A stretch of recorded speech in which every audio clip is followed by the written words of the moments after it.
나누겠습니다. 오늘 열왕기하 14장은요, 남왕국의 아마샤 왕과 북왕국의 요아스 여로보암 2세가 등장하거든요. 스토리가 계속해서 북왕국과 남왕국을 이제 왔다 갔다 해요. 그래서 조금 헷갈릴 수 있어요. 그러니까 이름에 너무 연연하지 마세요. 이 아마샤인지 요아스인지 아사, 이 연연하지, 그거 기억하시다가 스트레스 받으시거든요.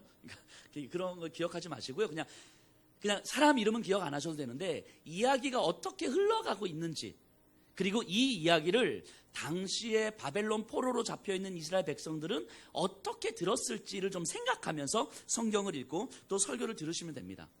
제가 계속 말씀드리지만 저희는 이제 설교 본문이 계속 정해져 있잖아요. 그러니까 오늘 열왕기하 14장 할 거라는 거 이제 알고 계시잖아요. 그 다 읽어 오셨을 거잖아요. 다 묵상해 오셨을 거라고 믿고 이제 설교해도 되겠죠? 아멘. 자, 오늘 이 본문은요, 역대하 25장과 평행 본문이거든요. 이 평행 본문이라는 말은 같은 사건, 같은 장면을 보여주고 있다는 거예요. 그래서 열왕기하 14장, 역대하 25장, 요 두 개를 좀 번갈아 가면서 보면서 우리가 살펴보려고 합니다. 일단 14장 3절 제가 한번 읽어볼게요. 아마샤가 여호와 보시기에 정직히 행하였으나 그의 조상 다윗과는 같지 아니하였으며 그의 아버지 요아스가 행한 대로 다 행하였어도. 자, 뭐라고 표현하냐면 이 아마샤가 나오는데요, 여호와 보시기에 정직히 행했는데 다윗과 같지는 않았다, 이렇게 설명합니다. 자, 이 똑같은 장면을 어떻게 표현하는지 역대하 25장 2절 볼게요. 우리 성경에 보면 이렇게 책갈피처럼 끈이 아마 두 개가 있을 거예요. 보통 두 개 있어요. 하나 열왕기하 14장에 하나 역대하 25장에 딱 해놓으세요. 오늘 계속 왔다 갔다 할 거니까. 역대하 25장 2절이에요. 열왕기하, 역대상, 역대하 이렇게 갑니다. 열왕기하, 역대하, 죄송해요. 열왕기하, 역대상, 역대하 이렇게 가요. 25장 2절 제가 한번 읽어볼게요. 아마샤가 여호와께서 보시기에 정직하게 행하기는 하였으나 온전한 마음으로 행하지 아니하였더라. 자, 똑같은 장면이거든요. 근데 열왕기하 14장과 뭐가 다릅니까? 열왕기하 14장에서는 다윗과 같지 않았더라 이렇게 설명했는데 이 역대하 25장에서는 온전한 마음으로 행하지 아니하였더라.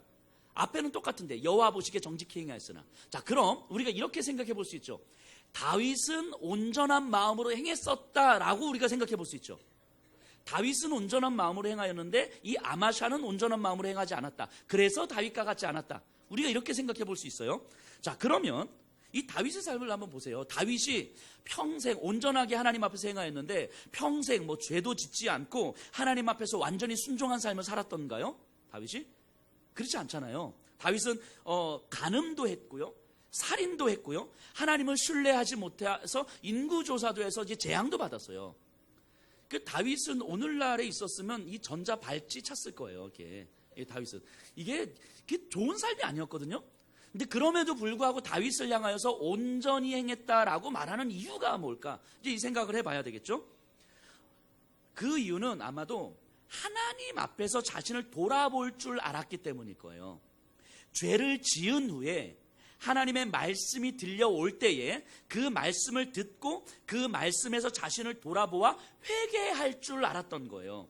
즉 온전한 마음이라는 건 죄도 짓지 않고 완전한 순종하는 마음이 아니고 수시로 죄를 짓고 수시로 하나님을 멀리하지만 그런 나라는 존재를 알기 때문에 말씀을 듣는 자리를 사모하고 말씀을 기준으로 나를 돌아보아 회개할 줄 아는 마음을 얘기하는 거죠. 온전한 마음이라는 건.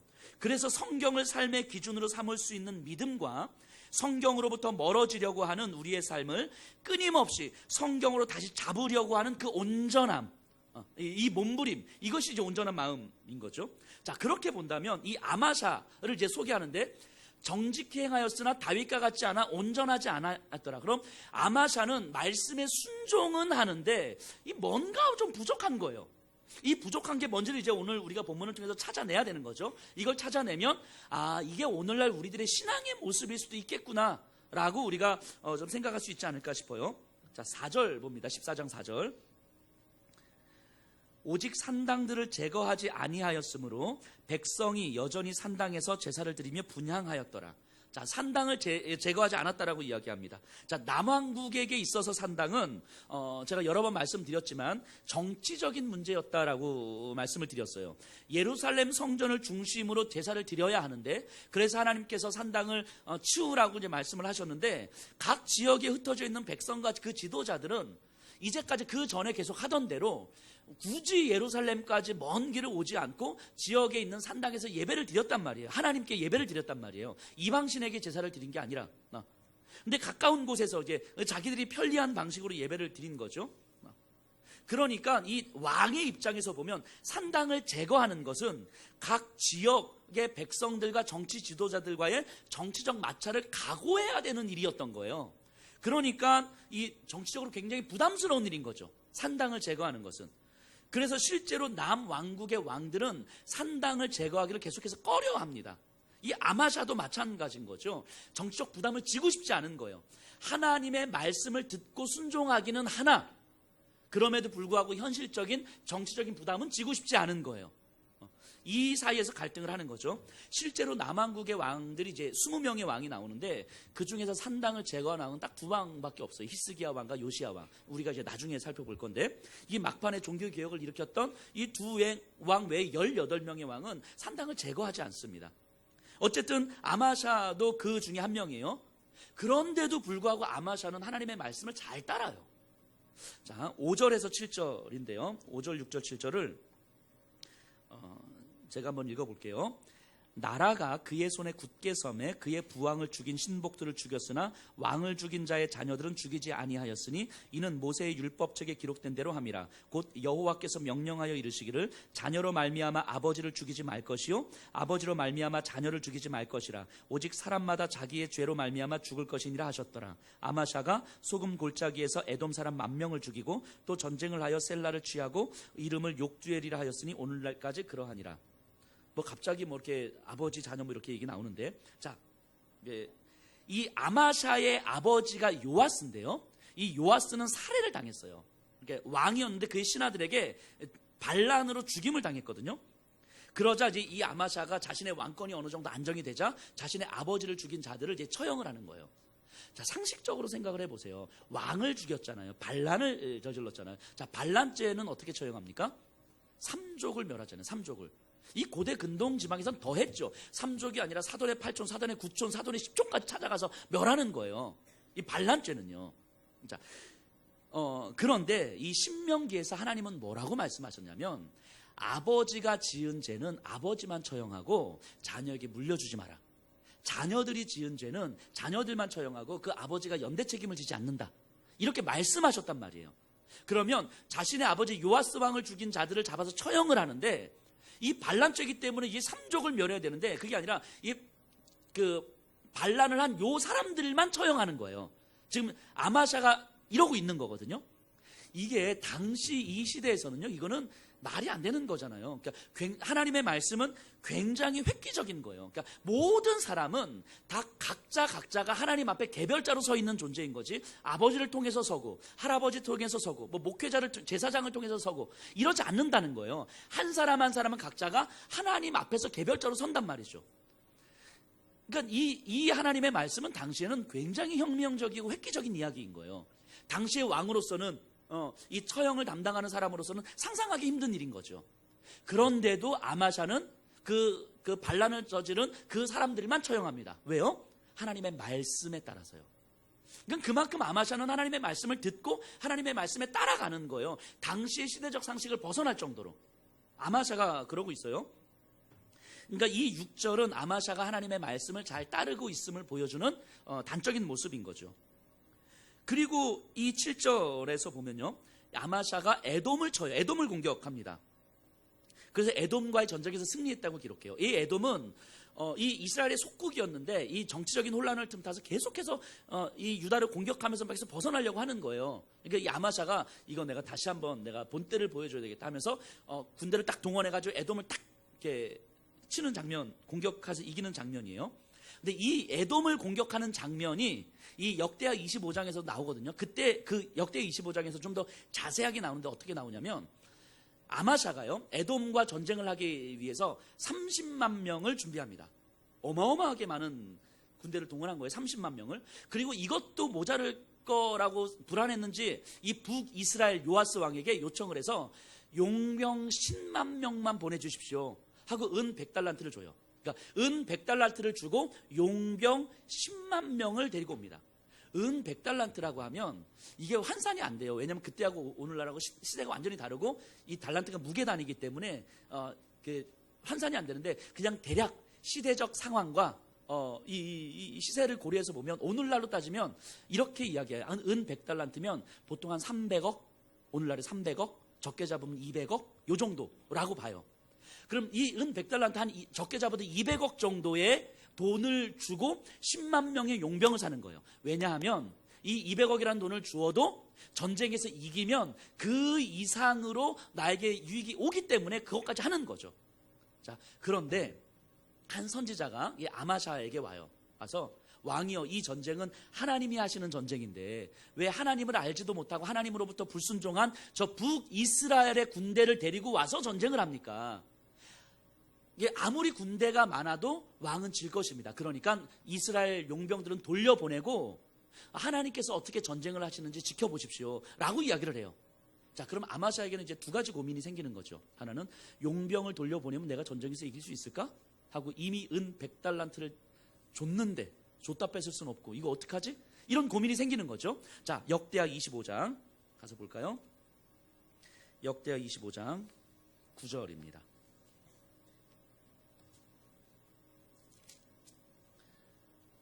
우리 다 같이 한번 읽어볼까요? 시작. 아마샤가 하나님의 사람에게 이르되 내가 100달란트를 이스라엘 군대에게 주었으니 어찌할까? 하나님의 사람이 말하되 여호와께서 능히 이보다 많은 것을 왕에게 주실 수 있나이다 하니라. 자, 아마샤가 뭐라고 이야기해? 은 100달란트 줬는데 어떻게 그럼? 그거 그냥 포기하십시오 라고 얘기하는 거예요. 전쟁에서 이기는 것은 군대의 수에 있는 것이 아닙니다. 하나님이 함께 하시느냐에 달려있는 것입니다. 하나님은 100달란트 이상의 것을 왕에게 주실 수 있는 분인데 그 100달란트 때문에 하나님의 말씀을 멀리 하겠습니까? 라고 이야기하는 거예요.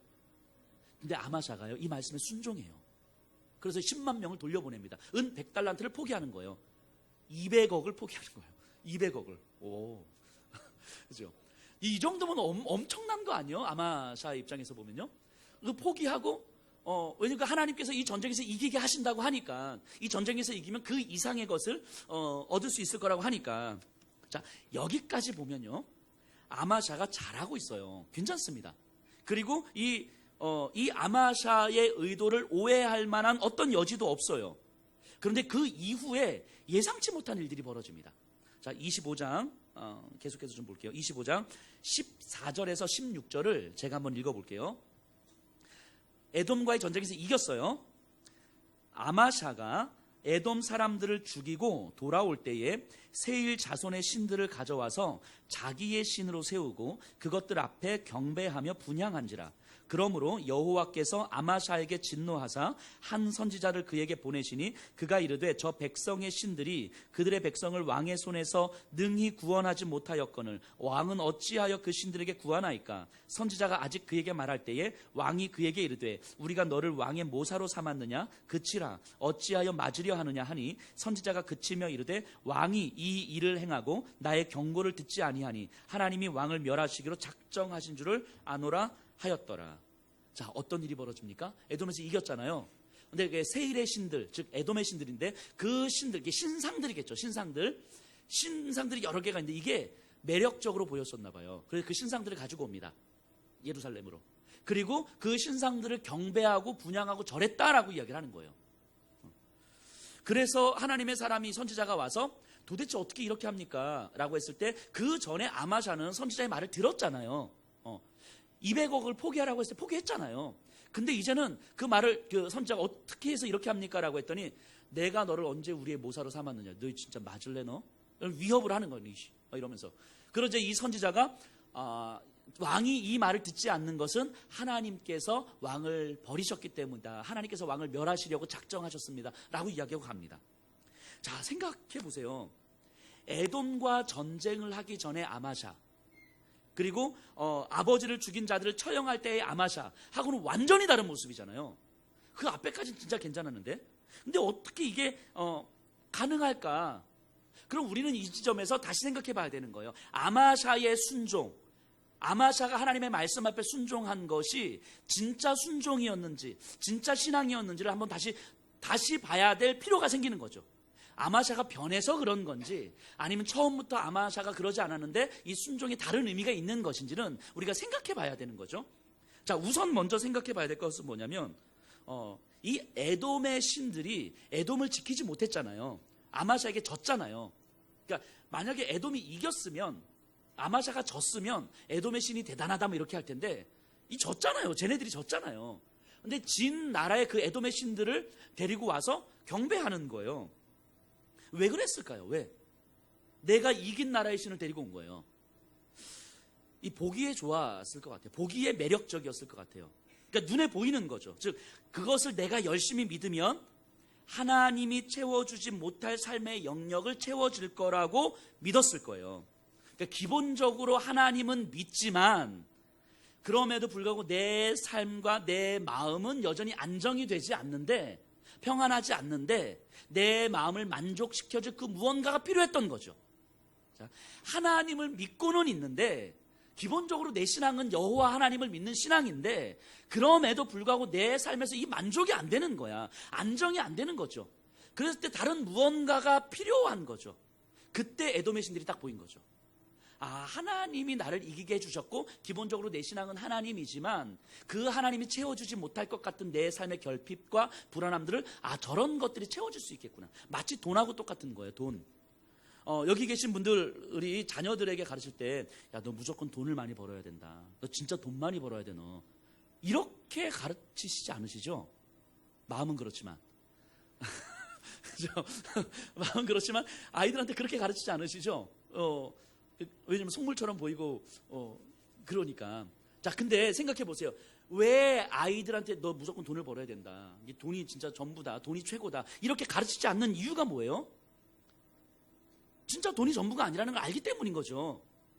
그런데 돈을 버는 것 외에 딱히 다른 삶에 대한 대안이 없는 거예요. 돈이 전부가 아니라는 건 알겠는데, 돈을 버는 삶 외에 딱히 다른 삶에 대한 대안이 없는 거예요. 그러니까 돈이 전부가 아니다.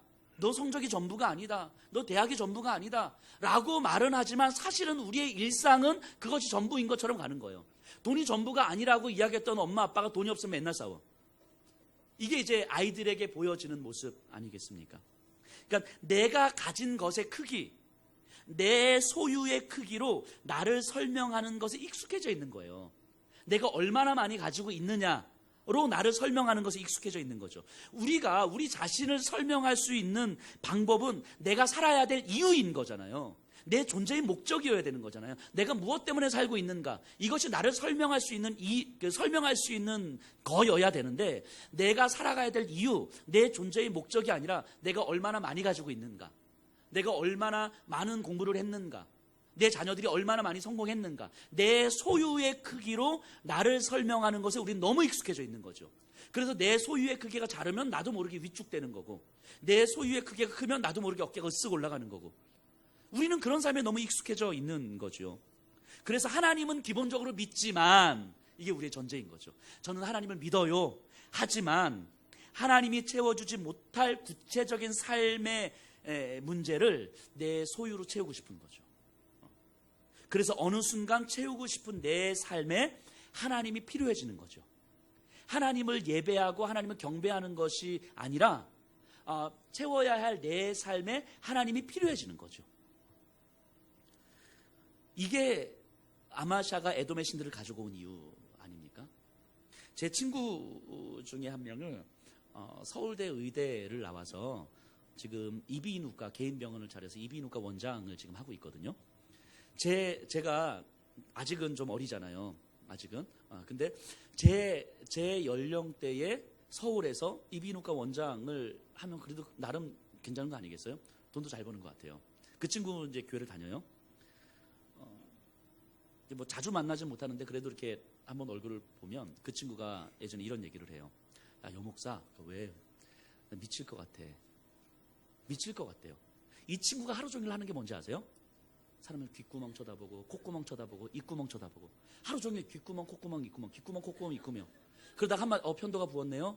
약 처방해 줄게요. 하루 종일 하는 게 이게 하루 종일 일주일 한 달 1년 계속 그것만 하는 거예요. 계속. 그러니까 자기가 정신병 걸릴 것 같아요. 그래서 이 친구가 자기의 어떤 취미 생활을 하지 않으면 미칠 것 같아요. 그러니까 행복하지 않아요. 전혀 행복하지 않대요. 진짜 행복하지 않대요. 그래서 저는 저희 아이들을 의사를 안 시킬까. 지들이 하고 싶은 마음도 별로 없는데 저는 의사 이런 분들을 평가 잘하는 게 절대 아니에요. 그렇게 되기까지 얼마나 많은 시간을 쏟았을 것이고 얼마나 많은 애를 썼을 거예요. 근데 행복하지 않대요. 변호사? 그 대기업의 법무팀으로 가 있는 예전에 제가 가르쳤던 친구가 이제 변호사 해서 있는데 하는 일이 뭐냐면 회사 법무팀에서 변호사들이 하는 일이 뭔지 아세요? 회사 이익 대변하는 거잖아요. 분명히 자기가 봐도 회사가 잘못했대. 근데 회사를 변호해야 되는 거잖아요. 교회를 다니는 친구들인데 마음이 지옥 같다는 거예요. 행복하지 않아요. 근데 그럼에도 불구하고 우리는 그런 삶을 추구하죠. 그럼에도 불구하고 내 아들이 내 딸이 의사가 됐으면 좋겠고 변호사가 됐으면 좋겠고 그런 삶을 추구하잖아요. 조금 더 행복한 의사도 있고 행복한 변호사도 있겠죠. 당연히. 자, 기본적으로 하나님을 믿지만 내 구체적인 삶의 필요를 채워줄 또 다른 무언가가 우리에게는 필요한 거예요. 근데 그게 눈에 딱 보이는 거죠. 에돔의 신들로. 그런 것들을 가져오고 있는 거죠. 그래서 하나님의 이유로 자신을 설명하는 삶이 아니라 내 마음의 안정, 내 가진 것의 크기로 자신을 설명하려고 하는 거예요. 이게 아마샤인 거죠. 내 마음이 얼마나 편안한가, 내 삶에 어떤 실질적 이익이 있는가로 보는 거죠. 그렇기 때문에 특별한 이해관계에 얽매이지 않을 때, 때로는 내 상황이 급박할 때에는 말씀에 순종해. 하지만 그러지 않을 때는 내 삶의 구체적인 필요를 채울 또 다른 무언가를 우리는 끊임없이 바라고 있는 거죠. 자, 그렇게 볼 때에 우리는 이 아마샤의 순종, 이게 대단하다고 생각했지만 사실은 이 아마샤의 순종이 참된 순종이 아닐 수도 있겠다라는 생각을 한편으로 해봐야 되는 거예요. 자, 순종이라는 게 뭡니까? 참된 순종. 이게 말하니까 듣고 기도하라니까 기도하고 이런 게 순종이에요. 참된 순종은 한 번, 두 번 말씀을 따라 행했다고 해서 그것을 순종이라고 할 수는 없지요. 순종은요, 우리를 사랑하신 하나님을 향한 사랑의 표현이죠. 순종은 사랑의 표현이죠. 사랑의 표현. 그래서 순종은 어떤 결과를 얻기 위한 행위가 아니에요. 순종은 어떤 것을 목적으로 하지 않아요. 순종은 이 사랑의 행위이기 때문에 순종은 어떤 것을 위한 도구가 되지 않습니다. 순종은 그 자체가 목적이 되는 거죠. 순종의 대상에 대한 이해와 감동으로 인해서 자발적 삶의 행위로 이루어지는 것, 이것이 순종이에요. 그래서 하나님을 향한 순종은 내가 그냥 어떤 것을 했다, 이것이 아니라 세상을 향한 하나님의 용서와 사랑을 드러내게 되어 있어요. 그러니까 하나님을 향한 순종은 효율적이지도 않고 어떤 실제적 유용성이 없을 수도 있어요. 현실적으로 나한테 어떤 유익을 주는 이런 거하고 전혀 상관없을 수도 있다고요. 하나님을 향한 순종은. 그럼에도 나와 세상을 향한 하나님의 사랑이 우리를 감동시켜서 그 말씀에 따르게 하는 거죠. 제가 그저께인가요? 금요일 예배 때 말씀드렸는데 우리가 살면서 좀 미운 사람들이 있죠.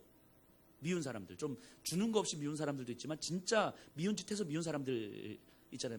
나는 한 명도 없습니다. 이런 표정으로 앉아 계시지 마세요. 자, 있죠. 자, 이 미운 사람들, 때로는 나에게 심하게 미워서 내가 원수처럼 여기는 그런 사람들. 자, 그런 사람들을 향해서 우리가 할 수 있는 최대의 복수가 뭐예요? 용서와 사랑이죠. 용서와 사랑. 내 원수를 향하여서 내가 할 수 있는 최선의 복수는 원수와 사랑. 죄송해요. 원수를 향한 최선의 복수는 용서와 사랑이죠. 용서와 사랑. 이것이 최선의 복수인 거잖아요. 이 그리스도인들이 할 수 있는 최선의 복수, 이 세상을 향하여서. 이게 순종이에요. 그래서 이 순종은 우리를 통해서 하나님의 용서와 사랑이 드러나는 거예요. 그래서 순종은 사랑이어야 되는 거예요. 순종은 행위의 문제가 아니라, 순종은 사건의 문제가 아니라 순종은 사랑이어야 되는 거예요. 그래서 예수님의 십자가의 죽으심이 바로 순종이죠. 바로 사랑이잖아요. 세상을 향해서 용서와 사랑을 선포하신 거잖아요. 거기서는 어떤 효율성도 없었어요. 제자들에게 어떤 실질적인 유익도 없었다고요. 모두에게, 제자들에게는 배신감이었고, 예수님의 십자가는 제자들에게는 배신감이었고, 그의 어머니에게는 아픔이었고, 자기에게는 고통이었어요. 어떤 유익도 없었다고요. 어떤 효율적인 죽음도 아니었다고요. 어떤 의미 있는 죽음도 아니었다고요. 십자가의 죽으심은. 그럼에도 불구하고 그 십자가의 죽음이 세상을 살리는 거잖아요. 그 십자가의 죽음이 세상을 살리는 거잖아요. 순종은 이런 거예요. 어떤 행위, 사건, 어떤 효율성, 유용성, 어떤 목적, 어떤 결과를 만들어내기 위한 과정이 아니고 순종은 그 자체로 사랑인 거예요. 성자 하나님의 성부 하나님을 향한 완전하신 사랑이 이 세상과 하나님의 예정된 백성들을 향한 완전한 사랑으로 표현된 자리가 바로 십자가였잖아요. 그 사랑 외에는 십자가의 죽음을 설명할 수 있는 길이 없는 거예요. 성자 예수님께서 십자가에서 죽음으로 순종하신 이유는 그 사랑 말고는 설명할 수 있는 이유가 없다고요. 순종은 사랑인 거예요. 그렇기 때문에 그 십자가로 말미암아 이 세상에 살게 되었고, 그 십자가의 죽으심으로 말미암아 내가 살게 되었음이, 나에게 새로운 생명이 들어왔음이 믿어질 때 비로소 우리는 예수님을 사랑하게 되는 거예요. 비로소. 그리고 그의 말씀에 순종하게 되는 거죠. 이미 걸어가신 그 길을 우리가 따라갈 수 있는 거예요. 얼마든지. 왜냐하면 예수님을 사랑하게 됐으니까. 그러니까 봉사하라고 해서 봉사했는데, 기도하라고 해서 기도했는데, 뭐 헌금하라고 해서 헌금했는데, 뭐 이런 식으로 행위 자체로 순종이라고 생각하시면 안 돼요. 어떤 행위 자체는 순종의 한 결과일 수는 있지만 그 자체가 순종은 아니죠. 순종은 사랑이어야 되는 거예요. 사랑. 그럼요, 아마샤의 모습을 다시 한번 보면요, 아마샤는 하나님의 말씀에 대한 순종을 하나님을 향한 사랑이 아닌 사건과 행위로 이해하고 있는 거죠. 어떤 환경과 상황 속에서 이 말씀에 내가 따르는 행위, 어떤 말씀을 따르는 사건으로 이해하고 있는 거죠. 순종을. 하나님을 향한 사랑이 아니라. 이게 아마샤의 모습이었을 거예요. 그러니까 말씀을 따르고 있는 것 같지만 그 아마샤 안에는 하나님을 향한 진지한 사랑이 없는 거죠. 그렇기 때문에 하나님으로 나를 설명하는 방식이 아니라 내 상황과 필요에 하나님의 말씀을 맞추어서 순종할 수 있는 거죠. 그렇기 때문에 이때는 순종할 수 있지만 저때는 순종할 수 없는 거죠. 순종이 하나님을 사랑하기 때문에 일관되게 지속적으로 움직이는 것이 아니라 내 환경과 상황과 필요에 따라서 달라지는 거죠. 이게 아마샤의 모습 아닙니까? 자, 다시 본문으로 좀 돌아오면요, 어쨌든 아마샤가 에돔을 이긴 후에 자신감이 붙었어요. 아마 아마샤가 하나님을 사랑해서 순종했고 그 결과로 에돔과의 전쟁에서 이겼다면 아마도 아마샤는 하나님 앞에 이렇게 물어봤을 거예요. 하나님, 에돔과의 전쟁에서 내가 이겼는데 그 다음에 하나님 내가 어떻게 할까요? 아마 이렇게 물어봤을 거예요. 이 승리의 의미가 무엇입니까? 내가 어떻게 반응해야 됩니까? 하나님 앞에 물어봤을 텐데 아마샤는 이제 자신감이 붙었어요. 자, 하나님이 도와주시니까 승리했고 저 에돔의 신들마저 나한테 있으니까 이제는 내가 이렇게 꿀릴 게 없는 거예요. 그래서 북왕국 요아스 왕을 향하여서 전쟁을 선포합니다. 자, 14장 8절에서 9절인데요. 제가 한번 읽어볼게요. 아마샤가 예후의 손자 여호아하스의 아들 이스라엘의 왕 요아스에게 사자를 보내 이르되 오라 우리가 서로 대면하자 한지라. 이스라엘의 왕 요아스가 유다의 왕 아마샤에게 사람을 보내 이르되 레바논 가시나무가 레바논 백향목에게 전가를 보내 이르기를 내 딸을 내 아들에게 주어 아내로 삼게 하라 하였더니 레바논 들짐승이 지나가다가 그 가시나무를 짓밟았느니라. 자, 이 아마샤가 북이스라엘의 왕에게 서로 대면하자, 이 말은 전쟁하자 이런 얘기거든요. 전쟁하자라고 이야기합니다. 그랬더니 이 북이스라엘의 왕이 호우습을 치는 거예요. 근데 실제로 이 전력 차이가 나거든요. 남왕국은 항상 북이스라엘보다 열세였어요. 그러니까 이 열세를 극복하고자 정략 결혼도 하고 뭐 그러는 거잖아요. 근데 이 아마샤가 지금 자신감이 붙은 거예요. 에돔과의 전쟁에서 이겨서. 그래서 이 북이스라엘 왕에게 전쟁하자라고 했더니 이 요아스 왕이 호우슴을 치면서 하나의 비유를 이야기합니다. 레바논의 가시나무가 레바논의 백향목에게 결혼하자고 이야기하는 꼴이다. 이 레바논의 가시나무는 쓸모없는 것, 어디 대도 쓸데없는 것, 이 비천함을 이야기하는 것이고요. 레바논의 백향목은 굉장히 고귀한 것을 얘기하는 거거든요. 그러니까 이 남유다는 레바논의 가시나무고 우리 이스라엘은 백향목이다라는 거죠. 이 감히 네가 나를 넘봐? 야, 정신 차려. 이렇게 얘기한 거예요. 근데 이 정도 되면 또 아마샤가 정신 좀 차려야 되는데 이미 붙은 불이 꺼지지 않아요. 그래서 쓸데없는 소리 하지 말고 우리 한번 붙자라고 붙었어요. 전쟁을 했어요. 그 결과 12절입니다. 유다가 이스라엘 앞에서 패하여 각기 장막으로 도망한지라. 패했어요. 졌어요. 뭐 이렇게 뻔한 전쟁이었어요. 졌어요.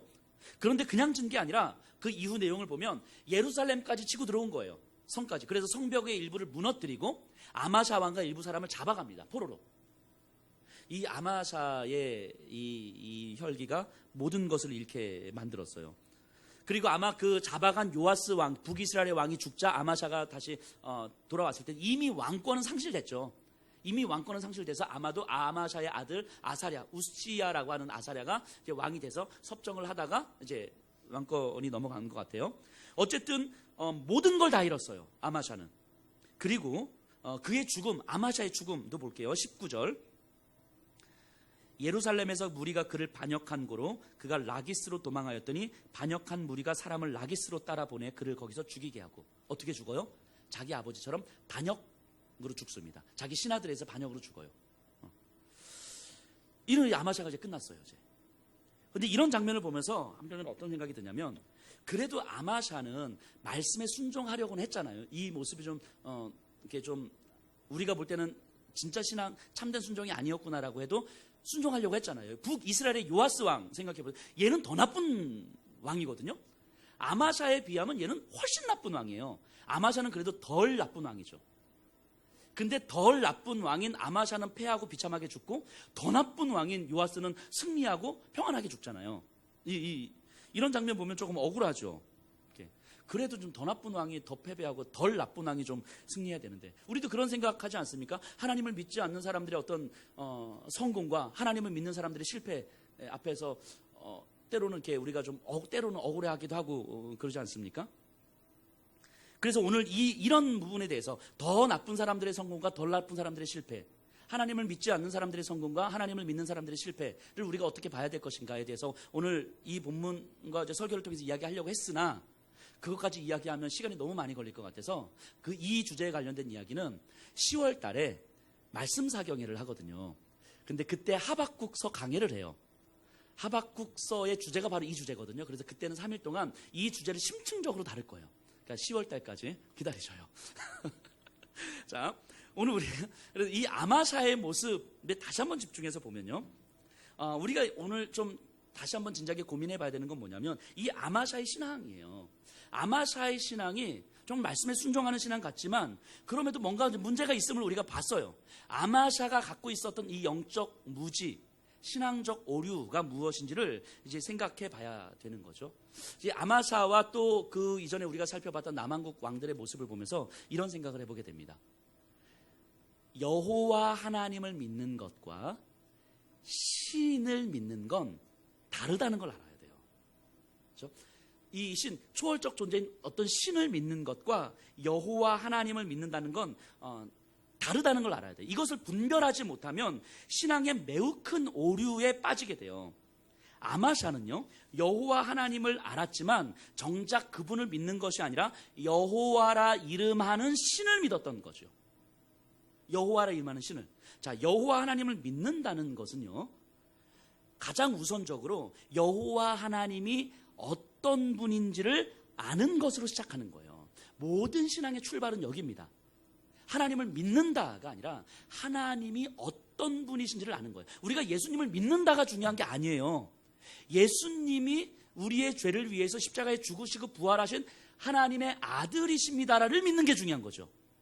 그러니까 예수님을 믿는다의 포인트가 있는 것이 아니라 그 예수님이 어떤 분이시냐의 포인트가 있는 거잖아요. 하나님을 믿는다도 마찬가지인 거예요. 믿는다가 아니라 하나님이 어떤 분이신지를 아는 것으로부터 시작하는 거예요. 하나님이 창조주이심을 아는 것, 이 세상의 주인 되시며 이 세상의 모든 것들을 그의 기쁘신 뜻대로 움직여 가심을 아는 것, 그의 기쁘신 뜻은 결국 이 세상과 우리를 향한 하나님의 사랑이며 최선이라는 사실을 아는 것, 그래서 그의 기쁘신 뜻이 무엇인지를 아는 것, 이게 우리의 신앙의 시작이어야 되는 거예요. 하나님이 어떤 분이신지를 알아야 되는 거죠. 이게 중요한 거죠. 그래서 신앙은 그분을 아는 지식으로부터 출발하고 그것에 근거해서 세워져 가는 거예요. 그런데 그 여호와 하나님이 어떤 분이신지를 모르면 그저 신, 막연한 신, 그래서 어떤 초월적 존재인 신이 있고, 그래서 그 신은 내 믿음의 대상이고, 그 신에게 우리는 예배해야 되고 헌신해야 되고, 이렇게 알고 있으면 그냥 그런 신에게 예배하면 되는 거예요. 기도하면 되는 거예요. 그분을 왜 예배해야 되는지, 어떻게 예배해야 되는지, 예배를 통해서 우리는 그분을 어떻게 알아가야 되는지, 그분의 뜻이 무엇이고 그분의 뜻에 합당하게 내 삶을 어떻게 맞춰가야 되는지, 이런 건 별로 중요한 게 아니고 그냥 신적인 존재가 있기 때문에 우리는 그런 신을 예배하고 열심히 예배하고 열심히 헌신하고 하면 되는 거죠. 그래서 우리가 할 수 있는 방식대로 그저 예배하고 섬기면 되는 거죠. 그걸 우리는 순종이라고 생각할 수도 있는 거죠. 근데 그렇게 가다 보면 여호와 하나님이 어떤 분이신지에 대한 분명한 이해에 근거하지 않는, 지식에 근거하지 않는 막연한 초월적 신을 믿는 신앙으로 가게 되면 우리는 두 가지 모습으로 나타나게 됩니다. 첫 번째는 초월적 존재에 대한 막연한 두려움이에요. 초월적 존재에 대한 막연한 두려움. 이 막연한 두려움은 우리를 두려움으로 신에게 나오게 만드는 거죠. 예를 들면 몸이 좀 아프면 기도 안 해서 그래. 뭐 좀 문제가 생기면 너 이제 순종 안 해서 그래. 뭐 자녀들이 조금 아프면 너 지난번에 목회자 말에 너 불순종했지 뭐. 이런 거. 이런 게 막연한 두려움이죠. 막연한 두려움. 내가 내 삶에서 문제가 생기면 마치 신을 향해서 내가 뭔가를 못해서 신이 나한테 저주를 내린 것 같은 그런. 그러니까 그 신, 하나님이 어떤 분이신지를 모르기 때문에 사실 그 신에 대한 막연한 두려움이 우리에게 들어오는 거예요. 그래서 적어도 저희는 누군가가 좀 몸이 아프면 제가 기도할게요. 우리 같이 회복되길 기도할게요. 이렇게 그냥 말씀하세요. 거기다 대고 네 기도 안 해서 그래. 새벽 예배 안 드려서 그래. 이렇게 말씀하지 마세요. 그게 이제 초월적 존재에 대한 막연한 두려움이 첫 번째로 나타나는 모습이고요. 두 번째 모습은 나와 관계 있는, 나와 함께하는 신에 대한 강조예요. 이거는 되게 미묘하긴 한데, 나와 관계하는 신에 대한 모습은 나를 지켜주시는 분, 나를 사랑하시는 분, 내 마음을 알고 위로해 주시는 분, 내 행동을 항상 지켜주시는 분, 내 기도를 들어주시는 분, 이런 거죠. 이게 맞거든요. 우리 여호와 하나님도 나와 함께 계시고 나를 지켜주시고 나를 사랑하시고 나를 다 보고 계시고 내 기도를 들어주시는 분이 맞아요. 근데 문제는 뭐냐면 이것이 강조되는 거예요. 이것만 강조되는 거예요. 생각해 보세요. 이런 거예요. 우리 청년들이 저를 되게 좋아해요. 그지 하영아? 왜 웃어? 우리 하영이는 휴가 기간 때에 저를 한 번도 생각하지 않았다고. 그래서 제가 삐졌어요. 근데 어쨌든 좋아한다 쳐요. 그래. 좋아한다 칩시다. 근데 왜 좋아하냐면 매일 밥도 사주고 뭐 커피도 사주고 뭐 마카롱도 사주고 뭐 상담도 해주고 내 마음도 위로해주고. 그래서 저는 목사님이 너무 좋아요. 라고 치자고요. 그렇게 목사님이 너무 좋아요. 그러니까 목사님이 너무 좋고 그러니까 목사님 나도 목사님을 사랑하고 싶고 그래 목사님을 따라가고 싶고 막 한 거예요. 자, 그럼 뭐가 있어야 되냐면 제가 어떤 사람인지 알아야 되잖아요. 저로 인해서 많은 유익을 얻었어. 밥도 많이 먹었고 뭐 상담도 많이 했고 유익을 얻었어. 거기까지 좋아. 그래서 목사님을 너무 사랑해서 목사님을 따르고 싶어요. 목사님을 나도 사랑하고 싶어요. 라고 하면 그 다음에는 제가 어떤 존재인지를 알아야 되잖아요. 내가 뭘 기뻐하는지, 내가 뭘 좋아하는지, 내가 무슨 삶을 살기 원하는지 이런 걸 알아야 저를 사랑할 수 있는 거잖아요. 그걸 모르면 어떻게 해요? 내 방식대로 사랑하는 거죠. 저와 여목사와 상관없이 내가 이걸 목사님 사랑하는 방식이 하면서 내 방식대로 사랑하는 거잖아요. 이해되시죠? 그러다가 이 청년들의 필요가 사라지면 굳이 목사님이 더 이상 나에게 상담해주지 않아도 저에게는 상담해줄 또 다른 사람이 생겼어요. 라고 하면 더 이상 나를 찾지 않게 되고 더 이상 나를 사랑하지 않게 되는 거죠. 내 필요가 사라지면 더 이상 내가 찾아야 될 대상을 찾지 않게 되는 거죠. 이 단순한 비유이지만 여호와 하나님에 대한 이해가 없으면 하나님이 어떤 분이신지에 대해서 우리가 알지 못하면 결국 하나님에 대한 지식보다는 내가 어떻게 느꼈고 내가 어떻게 생각하고 내가 얼마나 안전과 평안함을 누리는가에 집중하게 되는 거예요. 그것을 강조하다 보면 성경보다는 내 감정이 더 중요해지죠. 성경을 통한 하나님의 말씀보다는 내가 어떻게 느꼈는지가 더 중요해지는 거죠. 하나님이 원하시는 삶이 아닌 내 기준에서 하나님을 위한 어떤 행동들을 그냥 하게 되는 거예요. 하나님께서 뭘 기뻐하시는지 하고 상관없이 내가 생각하기에 하나님 이거 기뻐하실 것 같아 해서 내가 뭔가를 하는 거죠. 이게 아마샤이죠. 그것도 내 생각과 감정이 동의하는 선에서. 이게 아마샤가 보여준 신앙의 모습이에요. 신과 여호와 하나님을 분별하지 못하는 모습인 거예요. 하나님의 이름으로, 여호와의 이름으로 우리는 어떠한 신을 섬기고 있었던 거죠, 아마샤는. 그래서 하나님을 아는 지식에 근거해서 신앙을 세우는 것이 아니라 자신의 감정과 생각에 근거해서 세워가는 신앙이었던 거죠. 그렇기 때문에 성경의 어느 말씀은 따르지만 어느 말씀을 따르지 않는 거예요. 내 기준에서 구분하는 신앙이 만들어지는 거예요. 어떤 상황 속에서는 하나님의 말씀에 순종하지만 어떤 상황 속에서 순종하지 못하는 거예요. 어떤 말씀은 내가 따를 만하지만 어떤 말씀은 내가 동의가 되지 않고 따를 수 없어서 따르지 않는 거죠. 진짜 하나님이 어떤 분이신지에 대한 궁금증보다는 내가 느끼고 생각하는 것을 신의 속성으로 이야기해버리는 거예요. 그래서 성경을 통해서 하나님이 어떤 분이신지를 알아가기보다는 성경을 통해서 내가 어떤 느낌을 받았는지가 더 중요한 거예요. 우리의 느낌과 생각이라는 게 얼마나 좁아요. 얼마나 편협하고 얼마나 모순과 아집덩어리입니까? 사람이요, 공부를 얼마나 하면 그 한 가지 학문에 능통할까요? 좀 불가능할 것 같거든요. 제가 대학에서 신학을 공부하고요, 대학원에서 사회학을 공부하고요, 또 대학원에서 신학을 또 공부했거든요. 한 고등학교 졸업하고 한 15년, 한 17, 18년을 제가 공부한 것 같아요. 근데도요, 공부할수록 더 모르겠어요. 저는 사회학에 대해서 제가 잘 모르겠고 신학에 대해서도 모르겠고 할수록 요즘에도 계속 공부를 하고 있는데 하면 할수록 좀 모르겠는 거예요. 우리의 인식 수준이라는 건 이 정도예요. 한 학문 하나에 대해서도 평생을 걸쳐서 공부해도 사실 그 학문 자체도 이해할 수 없는 것이 우리의 인식의 수준인데, 그 하나님의 존재를 내 느낌과 생각과 감정을 기준으로 판단하고 생각한다는 것 자체가 사실은 이게 말이 안 되는 거죠. 내 생각과 감정과 느낌에 가두어진 신이라면 더 이상 신이 아닌 거잖아요. 그래서 우리의 감정을 기준으로 삼는다는 것 자체가 신앙일 수가 없어요. 감정은 신앙의 매우 중요한 한 부분일 수는 있지만 감정과 느낌이 신앙의 근거일 수는 없는 거죠. 기록된 진리의 말씀인 성경을 통해서 우리는 하나님을 알아가야 되는 거예요. 우리의 신앙은 여기로부터 출발해야 됩니다.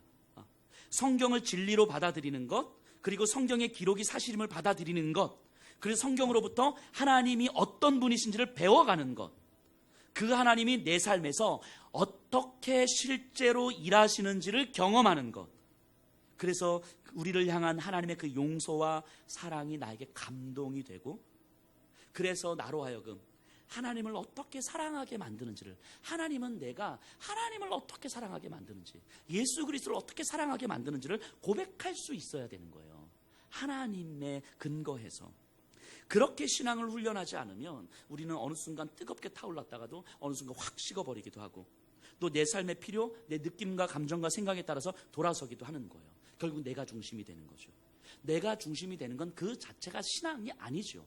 그냥 그저 확신 또는 신념이라고 표현하는 것 뿐인 거지 그 자체가 신앙은 아니죠. 그렇기 때문에 성경이 믿어지는 것 자체가 큰 은혜예요. 정말 큰 은혜인 거죠.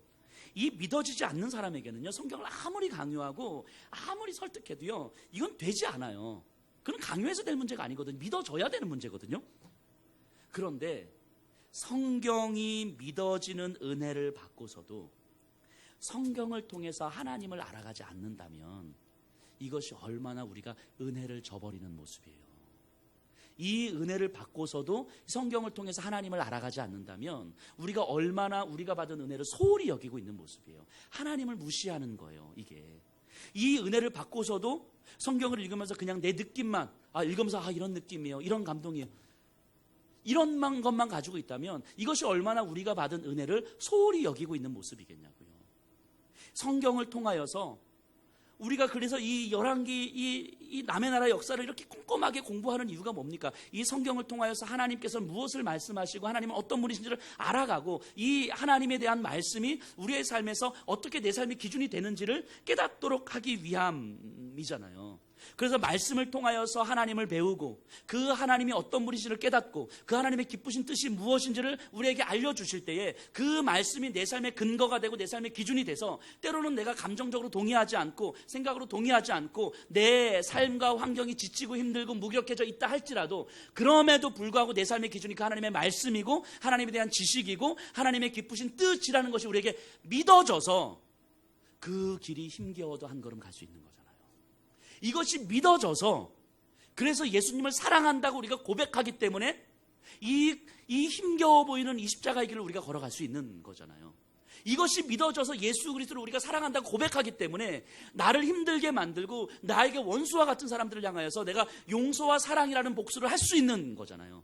내 안에 넉넉함이 있어서가 아니고, 내 안에 그런 성품이 있어서가 아니고, 그것은 내가 아니라 성경을 통해서 나에게 말씀하시는 그 하나님의 기쁘신 뜻이기 때문인 것이고, 이것이 믿어지기 때문인 것이고, 그리 믿어지기 때문에 예수를 사랑한다고 고백하기 때문인 거잖아요.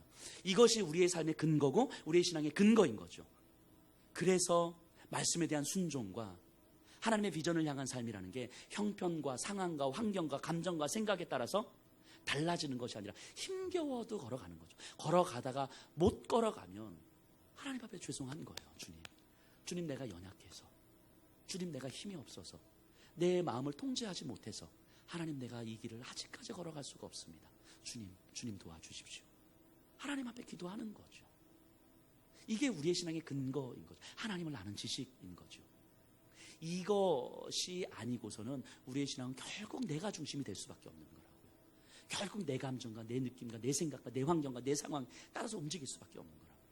그럼 결국 이 아마샤의 모습이 되는 거죠. 여호와 하나님을 알아가는 사람은 하나님의 이유로 나를 설명하는 삶이 가장 가치 있는 삶이라는 걸 알게 돼요. 그래서 그 삶을 사모합니다. 하나님, 내 소유의 크기, 내가 가진 것의 크기로 나를 설명하는 것이 아니라 하나님의 이유로 설명되는 삶을 살게 해주십시오. 간절해지는 거예요. 그리고 나를 통해서 그리스도의 용서와 사랑이 드러나고, 나를 통해서 내 가족이, 나를 통해서 내 자녀들이, 나를 통해서 내 주변의 사람들이 위로를 얻고 살 소망을 얻는 삶, 이것이 내가 살아가는 이유구나 라고 하는 것을 우리가 깨닫게 되는 거죠. 그리고 그 삶을 향하여서 몸부림치는 거죠. 주님 도와달라고 애를 쓰는 거죠. 이것이 그리스도인 아닙니까? 그 삶을 살고자 지금 이 자리에 있는 것 아닙니까? 우리 그 삶을 향하여서 하나님 앞에 몸부림쳐 봤으면 좋겠어요. 하나님 앞에 물어봤으면 좋겠어요. 하나님의 도우심을 구했으면 좋겠어요. 적어도 우리가 안 돼서 마음이 아플 수는 있지만 안 하는 것을 정당화시키진 않았으면 좋겠어요. 이 시간 우리 다 같이 일어나셔서 주님을 찬양하겠습니다.